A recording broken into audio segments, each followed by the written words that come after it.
Good morning, good afternoon, good evening, and welcome to the Season Keepers, the show where the only two people we recommend keeping for the season is us.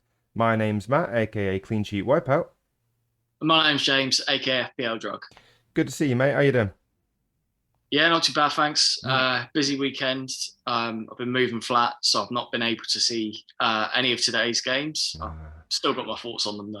I'm guessing you've also packed your light as well because you're a little bit dark for the YouTube, but we'll deal with it. Yeah, no, a little bit dark, but I'll find my right spot eventually. Absolutely. And just for one for the listeners, we're pre-recording on Sunday evening after the Arsenal-Chelsea game because James is not only moving house, but he's off on his hollybobs. So we'll probably do a prediction for the West Ham Leicester game, but by the time you listen to this, it would have finished. So you can have a laugh at that. But yeah, I think we should just get straight into it then, James. So first things first, Saturday afternoon, it was Liverpool 2, Burnley nil. Yeah, a great game. Burnley actually started fairly well. What was surprising was they actually kind of had a go at Liverpool a little bit. They didn't just sort of sit back. I know like Klopp again criticised them, said they were like playing rugby or whatever he said. He's basically criticised them for being a bit brutal in challenges, but I think they were doing quite a good job on Yeah. Liverpool. And yeah, looked threatening going forward. They had a couple of chances. Obviously, it's a shame to see Mo Salah's goal ruled out for offside. Yeah, It that's frustrating. wasn't much in it. Obviously, definitely wouldn't have been given last season, but I thought maybe they might have given this one. But I guess there was enough of it to be offside for it to be called offside. But again, it's good to see him putting those sort of chances away. Just a shame he didn't get another one in the game. Yeah, agreed. It's one of those, I think, because the lines weren't touching on VAR, they still gave it as an offside. But I think James from Planet FPL made a great point that those of us that own the likes of Trent, Simicast, and Salah probably would have been very happy with Salah captaincy and 29 points, I think it was, from the three players, because both assists came from both fullbacks. Simicast and Trent got one apiece. Yeah, I find it a bit hard to believe that people are kind of moaning about that Yeah. because myself, I've just got Salah and Van Dijk, so that's a lot less points than than that trio. So yeah, I'd have been delighted with that to be honest. Yeah, I was over the moon, and obviously we saw that Robbo was on the bench for Liverpool this weekend, so I'm fully expecting him to probably come in and start against Chelsea next weekend. But it was a nice kind of parting gift from Simicast, really tidy assist to be fair, and Jota took his header brilliantly well. And then obviously Mane, after having a couple of chances during the game, eventually got his goal, so he's now, the final one of that front four that's got a goal in the first two games. Yeah, I've been very impressed with Simicast. I feel like it wouldn't be a terrible thing if he was to keep his place for the next game, but however, I think he will put Robertson back in the side. Yeah. But yeah, he's shown what he can do. He's got quite a decent delivery. Yeah, no, I mean, A good yeah, it's squad player. exactly that's what I mean. It's something that Liverpool have lacked, haven't they? Depth, and to have Simicast there for when Robertson's out, he's a good player. He's returned, and the only reason I expect Robertson to come back in is probably for experience, given how good Chelsea are. Right, Yeah, moving on then to the second game of the weekend, and it was probably a far better result than their first one. It was Aston Villa 2, Newcastle nil. yeah. We said they needed to sort of bounce back from that, and maybe we'd see a reaction, and I think we did. We see a very, very good goal from Mings, sort of flicked on by Stunning. Mings, and then yeah, really powerful overhead kick, just great finish. And what was a bit of a shock, obviously, was to see, well, a bit of disappointment to see El Ghazi on the pens. Yeah, no, exactly. I think he's yet to miss one for Villa, to be fair Yeah, to him. 100% record, 5 out of Yeah, 5. exactly. But yeah, obviously as an Ings owner, we're used to kind of seeing him probably step up for Saints. Occasionally it would be Prowsey, but usually it was Danny Ings if he was on the pitch. So it looks like when El Ghazi's playing that those pens are his. However, what will be interesting is when Watkins is back. I probably expect El Ghazi to maybe drop out, and it'll be Watkins, Buendia and Bailey probably in behind Ings. So will he take pens then? I guess that's something we've got to wait and see. But the other player you mentioned there, and I thought had a really good game, obviously picked up 3 bonus, 2 fantasy football assists. It was Tyrone Mings. Yeah, very good game. Solid at the back. Obviously, also providing a threat and setting up goals going forward. So there's not much more you can sort of ask for him than that. I think anyone who has him in FPL will be delighted with his return. I think I saw him first on someone's bench. I think that was it's a pretty painful one. Yeah, I think he's been first on a few benches, and I've seen quite a few people bench him in draft as well. But yeah, coming up with 15 points there, it's one hell of a return. As for Newcastle, I think Callum Wilson owners in particular will be disappointed. Obviously, we saw him go through one-on-one with Martinez. Didn't even test him, put it wide, and that's not something you often associate with Wilson. You know, usually he's sharp and will take those chances. So I think, yeah, once that went wide, it almost looked like it wasn't going to be Newcastle's day. Yeah, I thought maybe Mm. Newcastle might offer a bit more in this game based on their performance against West Ham and the fact that Villa obviously just got beaten by Watford. I thought maybe there's a chance for Wilson to get 1 or 2 goals. Yeah, But yeah, they disappointed really. yeah, definitely. All right, moving on then. In a game, to be fair, that had a few chances, but there probably isn't that much to talk about. It was Crystal Palace nil, Brentford nil. No, yeah, I don't think there's Mm. much talking points for this game. Obviously, people are already starting to kind of lose faith in Tony after 2 games. I mean, 2 games and 6.5 million. I think there's more important things to maybe be changing in your team. Agreed. However, obviously, people are kind of getting a bit excited for DCL. Last week it was Ings. This week it's DCL that people are talking about, and obviously, then they're looking to perhaps use funds from elsewhere to facilitate an upgrade on Tony. But again, I think it's a bit premature. I know Brentford's fixtures now get a bit more They difficult, do, but yeah. I'm going to be sticking with him for at least a couple more games. Yeah, 100%. I mean, if you started with Tony, I mean, what was the initial, kind of expectation of him? Because he started against Arsenal. For me, yeah, I know Arsenal aren't great at the moment, but I don't think he was ever going to hold there. Yeah, you might have expected, a return against Crystal Palace, but like you say, they've still got Villa, Brighton, and Wolves in the next 3. Then they really turn. It's Liverpool, West Ham, Chelsea, Leicester after that. If he's not returned by, say, after that Wolves game, then yeah, you might rightly want to look to move him on. But I think 2 games in is probably pretty soon to be turning him away. And the only other player I really want to mention, again, I thought had a really good game from the highlights I've seen, was Mbeumo. Obviously up top again with him, and he hit the crossbar at one point. He's just so cheap. So, if you do want a bit of a reshuffle, looking to maybe get the likes of Lukaku, DCL, Mbeumo might be someone that you might want to target in midfield. Yeah, good shout. Right, moving on then to the 4th game, and one hell of a game to be fair. It was Leeds 2, Everton 2. Yeah, bit of a thriller. A bit hard to call in terms pre-match in terms of what was going to happen. Yeah. Decent return for Bamford. Obviously, got an assist, slid Klitsch through. Yeah, lovely Nicely, assist. yeah, nicely finished off. Leeds on the whole were a lot better in this game than they were previously against Man United. Obviously, Meslier getting 6 saves. Yeah, if it Quite wasn't impressive. if it wasn't for Meslier, DCL would have had a hat trick in this game. Yeah, he had a lot of chances. Did Calvert Lewin? Obviously got his goal, but yeah, as you say, could have had more. Apologies for that. Apologies for that. That's just a home calling. Nah, no worries. Yeah, it was a decent game.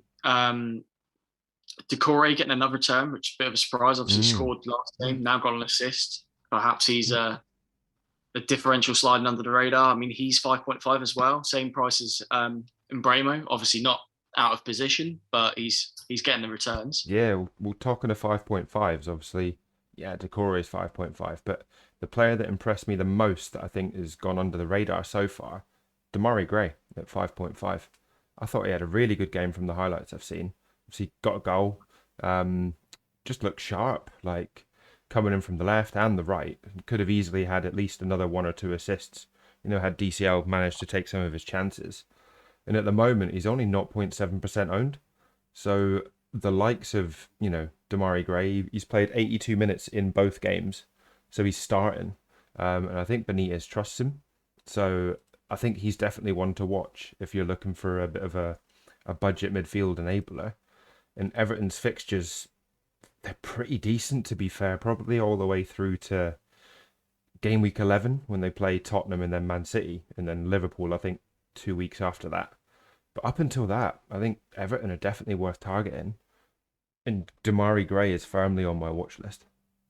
Yeah, that's a decent shout. I think they've got a few sort of cheap mids that are worth looking at. I think even Townsend got a Mm. return last weekend, Mm. so all around that kind of 5.5 million price bracket. Yeah, it's worth keeping an eye on. Yeah, agreed. Because they just seem to be proactively trying to get balls into the box, obviously for DCL.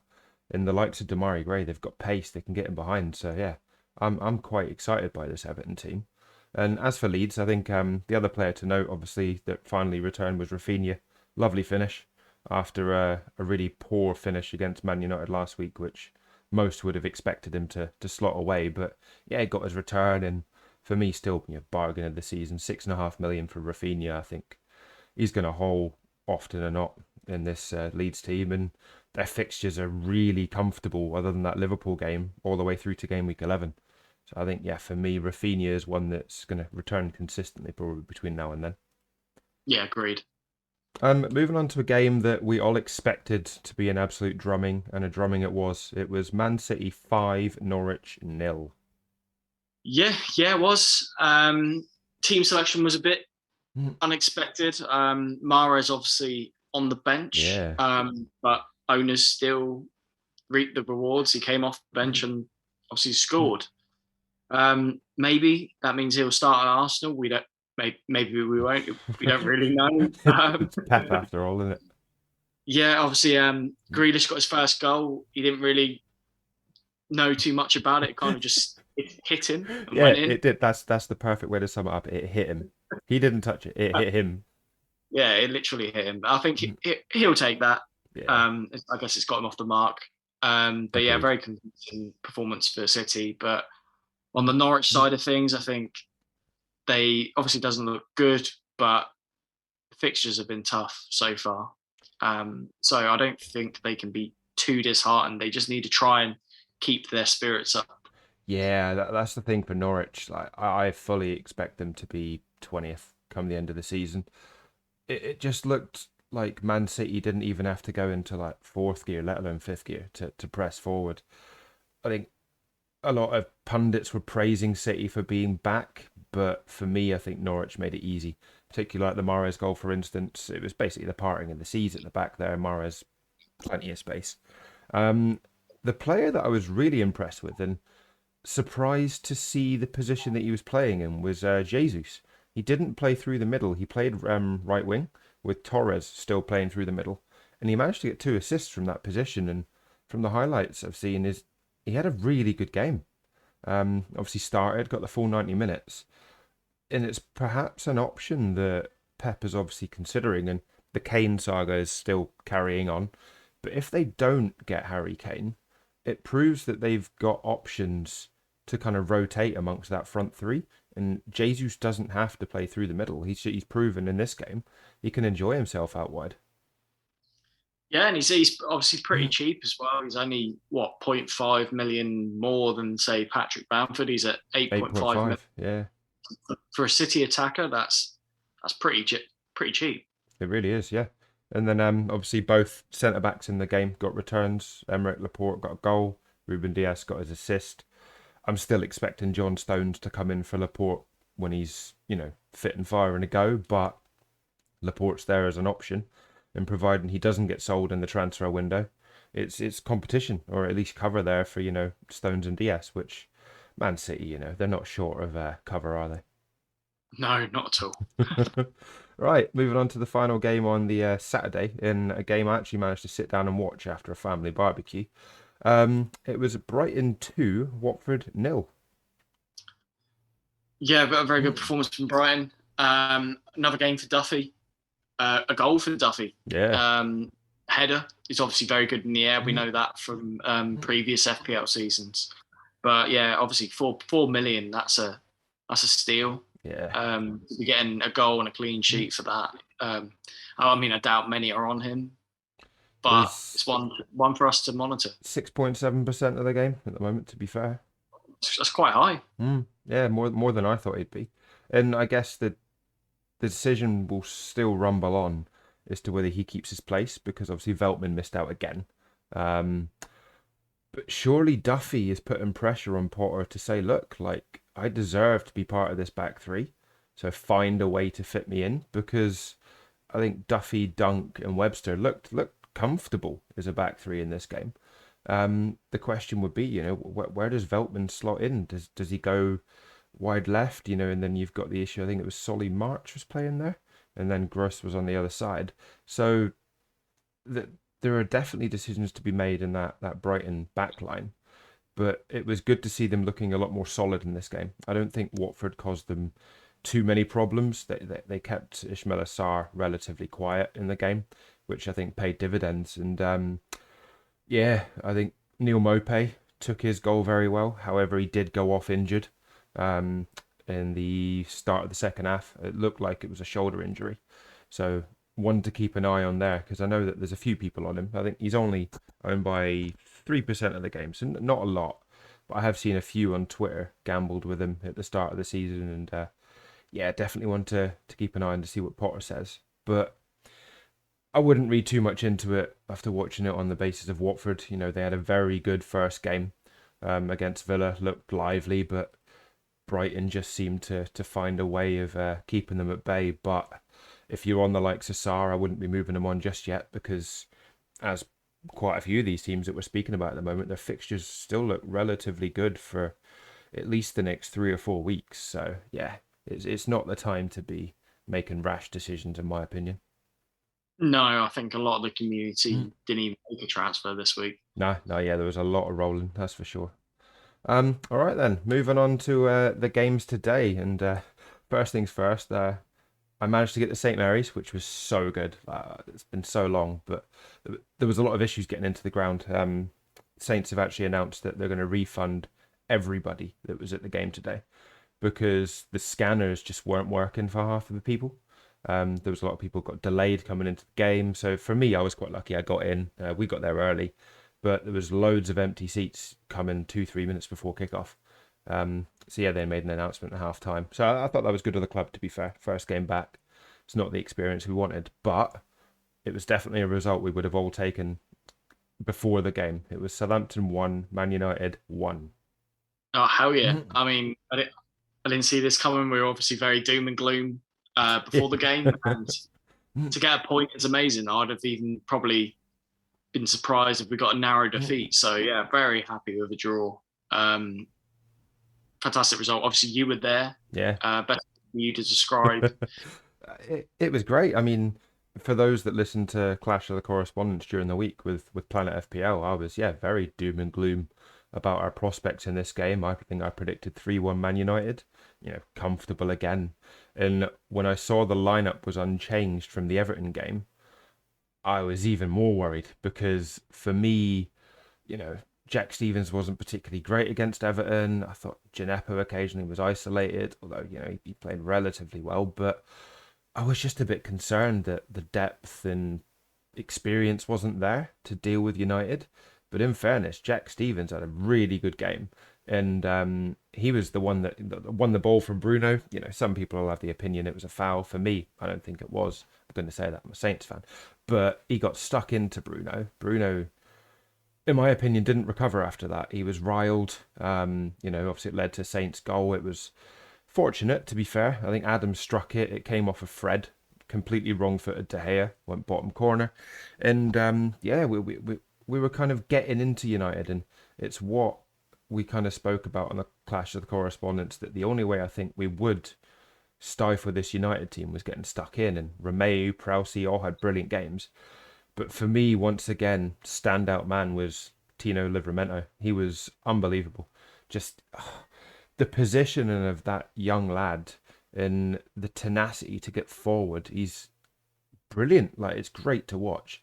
And I can definitely see why Chelsea have got a buyback clause on him, because I don't expect Kyle Walker-Peters to be taking that right back slot anytime soon. And in fact, during the game, I think 15 minutes to the end, Hasenhüttl actually took off Perot and put Walker-Peters at left back. So the option is there, obviously, for KWP to play there. I thought United had their chances. They played particularly well, but we were at no point did I think United would run away with it. And I was surprised for once at half time, Hasenhüttl actually made a tactical switch, because Pogba and Bruno in particular and Fred were getting on the ball all too often in the first half. So what he did is he actually took Walker off and brought Bednarek on and went to a back five. And the only issue I think for the United goal was the fact that for me, Gineppo didn't fit particularly well within that middle three. But when he took Gineppo off and brought Diallo on, you then had Diallo, Romeo, and Prowsey as that three, and obviously Livramento and Perot either side. It just stifled United. They got their goal, yes, but they never looked like they were going to go on to score another. I was really impressed with Adams and Armstrong, their little partnership. Armstrong should have scored to make it 2-1. I think he got played in by Adams, one-on-one with David De Gea, and he just hit it straight at him. It was gutting. It was at the end I was sat as well. We all thought, we're through. But yeah, really, really pleased with the performance, to be fair. I thought Salisu had a really good game at centre-back. Someone we've both spoken about at the beginning of the season that hope would get his chance. And yeah, went from there. The only thing looking at this FPL, I have no idea how Luke Shaw got 2 bonus points. Not a clue. Fair enough. But yeah, I think all in all, very happy Saints fan today. Yeah, as am I. Brilliant. Right, I think that's enough about the Saints Man United. We'll move on to a game that I've only seen the highlights of about 10 minutes ago, but it looks as though Wolves were unlucky. It was Wolves 0, Spurs 1. Yeah, I've heard they played well and did Wolves, and obviously only a penalty separating the two sides. For me, selfishly, I've owned Son, so a bit annoyed to see Dele Alli step up to take the pen. I understand he won the pen. Yeah. So I don't know if that kind of influenced it, but people were sort of speaking about Son being the penalty taker if Kane's not on the pitch. So yeah, it's a bit of a shame. Obviously, speaking of Kane, he came on in the second half. Yeah. Which is, I guess, something for Spurs fans. Maybe he'll now start for them.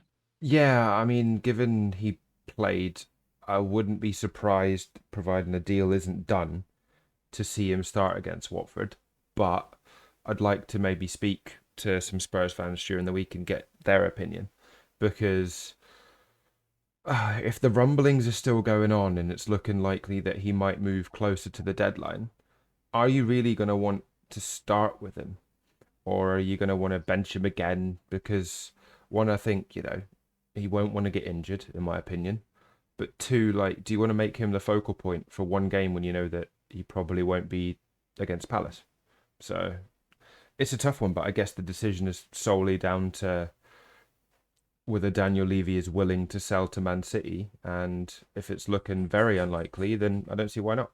Kane can reintegrate himself back into the team and, go from there. Yeah, I mean, FPL-wise, obviously 12.5 million. Until we're kind of certain on his future, there's no real point going near him, I think. No, well, you say 12.5. He's 12.4 now. He took a price drop, which amazed me because it meant that so many people had started with him, knowing that this was rumbling on, to then come off of him. And I don't get it. But yeah, down to 12.4, so we'll see. But I ain't going anywhere near him until that Man City Spurs sagas has gone on. But you were right to point out Dele Alli. A lot of people, like you said yourself, is on Son. Dele Alli, this could potentially be the season that maybe he does kick on a bit. He's played both games, full 90 minutes. Only 6.5 million, so another one in and around that 6.5 million midfield price bracket. So the options are definitely there for those that may be on Emi Buendia and aren't particularly happy with the returns. You've got Rafinha, you've got Dele Alli. They're all in and around 6.5 million. So yeah, I think Dele Alli is a wait and see, but if he continues and looks sharp, why not? Yeah, fair shout. Wolves, on the other hand, just briefly, should have at least had a goal. Another Adama Traore one-on-one hits it straight at Hugo Lloris, and I think Wolves fans will be disappointed. Um, they just need to work on his finishing. We spoke about this at length in the last pod, and I think it's just going to be frustrating. It's another game in which they should be coming away with points, and they're not. But it's good to see, the link-up players there. They're getting them through. I think they just really have to drill it, and if they can't, maybe try and pick someone up in the next 9 days that can, because Jimenez needs someone like that to work with him. Otherwise, he can't do it on his own. But yeah, I fully expect Wolves to kick on under this new manager. That they've looked pretty sharp. Yeah, they've been better than I expected, in fact. So. Agreed. Yeah. All right, and then the final game of the Sunday, and to be fair, a very expected result with Romelu Lukaku making his debut return debut for Chelsea. It was Arsenal 0, Chelsea 2. Yeah, I think apparently that's the first time he's actually scored for Chelsea. Really? Yeah, I'm Oh, pretty sure in the article I read that he hadn't actually scored for Chelsea when he was at them previously. oh wow. So Okay. yeah, very interesting. Obviously, great debut for him. Yeah. Well, second debut. Um, obviously, Reece James. I mean, a goal and an assist and a clean sheet. 18 that is points. outstanding. I It's know. absolutely filthy.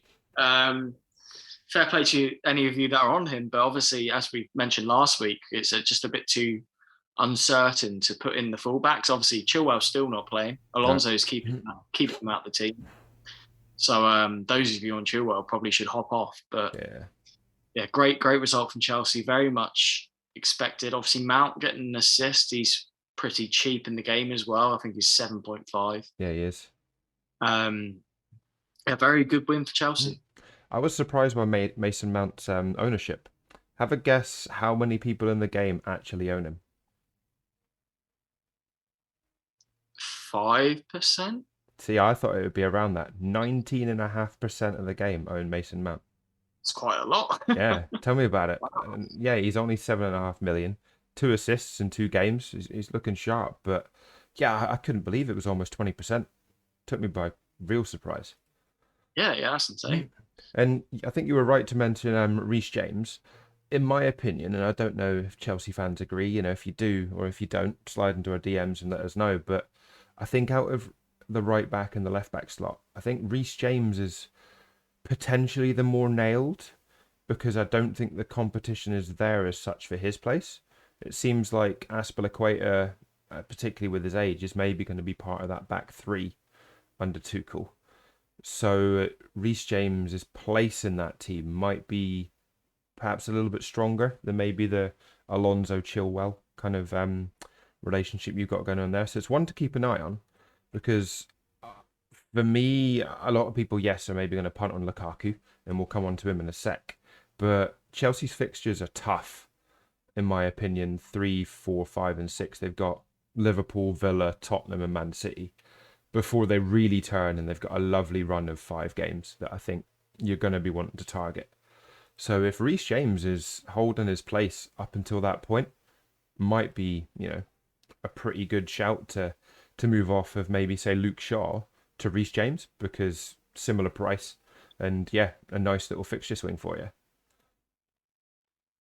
Yes, fair shout. I mean, he's getting the clean sheets as well, which isn't happening for United. Oh, exactly, and you're not going to turn down 18 points. But obviously, the man of the moment, it was the return of Lukaku. Obviously, back in the Premier League, he's looking sharp. He's looking built. He's such a good player, and I think he can make a real difference for Chelsea this season. But took his goal well. In fairness, I think Arsenal kind of made it all too easy for Reece James to get down the line, whip a ball in, and it was on a plate for Lukaku. But if it wasn't for a really good save from Leno, Lukaku could have had another one, and it could have been a haul on his debut. So yeah, 11.5 million. It's obviously one that we're going to want to probably be looking at again after that turn of 4, 5, and 6. Lukaku could return in any of them, to be fair, but I don't want to turn my squad upside down just yet for him. But he's already owned by 16% of the game, and looking at the price rises at time of recording, it's looking like he might even go up in price tonight, which is a worry. Yeah, no, I'm not particularly keen on changing my team too much to get him. So I think FPL have actually priced him quite well. I think it's not too easy to put him in your team, but if you do want him, you can get to him. Yeah. Um, yeah, obviously their fixtures do look a little bit better, I think, from like game week 7, but maybe it would be a good move to hop on him straight away. I mean, he's obviously scored within 15 minutes of his first game. Yeah. So yeah, if it depends who you've got in your team, obviously. If you've got money up there to spend, why not? Exactly. If you're willing to take a punt, it could be one that definitely pays off. So as we said, obviously we're recording before West Ham play Leicester tomorrow night, but I thought it might be quite fun to make a prediction anyway. So, James, what's your prediction for West Ham versus Leicester? 1-1. Oh, nice. I'm gonna go for a Desmond Tutu. So we both think that score draw. So I think it'd be a good game. I'm really looking forward to watching it tomorrow night. I'll sit down, watch it, and I've got Antonio and Ben Rama, so hopefully they can. And I've got Barnes as well, actually. So I'm hoping goals, and fingers crossed, some tidy points to finish the week. Very nice. To end the pod, then I think we'll have a quick look at captaincy options for next week, and then we'll close out and let you be on your way. So, looking at the fixtures next week, James, are there any players that stand out for you that you'd want to be putting the armband on? Yeah, potentially Mings at home to Brentford is quite appealing. Son, obviously, at home to Watford. Yeah. Any kind of Spurs player would be a good one to have for that fixture. Agreed, particularly. Even Bamford away at Burnley wouldn't be a terrible captain pick. No, I think it's open. You probably Son. I think it's going to be heavily captained. Brighton obviously managed to get 2 against them this weekend, and I think Spurs will probably at least score 1, maybe 2 next week at home against Watford. So Son could be the one there. I doubt. I'm not sure many are on him in terms of the FPL community on Twitter, but I think quite a few are generally. I think Jamie Vardy could have a field day against that Norwich side, and with Vardy, I think also comes potentially Harvey Barnes. I think he could also have a very good game against Norwich. But yeah, the captaincy's wide open, and even Man United last game against Wolves. For those that maybe punted on Bruno this week, are they going to go there again? Not so sure, but it's good to see that there are decisions to be made rather than, oh, actually, I say that, rather than the obvious captains that were this week, and obviously Salah and Bruno, but between them they got 4 points. So what do we know? Yeah, I think it'd be a bit more interesting next week. I think because it is a bit boring when you've got just one player or even just 2 players that everyone's on. So I think it's going to be spread. Exactly. Well, yeah, I'm thoroughly looking forward to it. So I'll let you be on your merry way then, Gems. Get your bags packed and you can off on your Ollie Bobs. And I will let the listeners be on their way too. So it's a goodbye from me. And goodbye from me. Cheers, guys.